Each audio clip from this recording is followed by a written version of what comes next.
If I press hard on the Chiqueteur, then I have a very nice open fragments. If I go very light, I get something very tiny and dented. And I like to work with both things. But again, you see, I'm not working like this all over the place. I'm working in the direction of my first beds, as they known, or strats. I don't need to wipe off the brush. Actually, I'm picking up all the other colors. If I want a little bit more of the background, I press harder on the brush. And I keep on rotating a little bit. Now, I'm not rotating like this.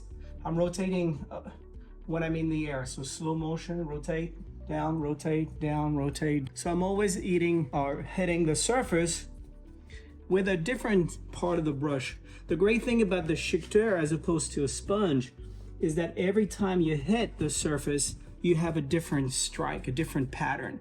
Whereas a sponge, for the most part, you know, you're gonna be stuck to whatever pattern it has.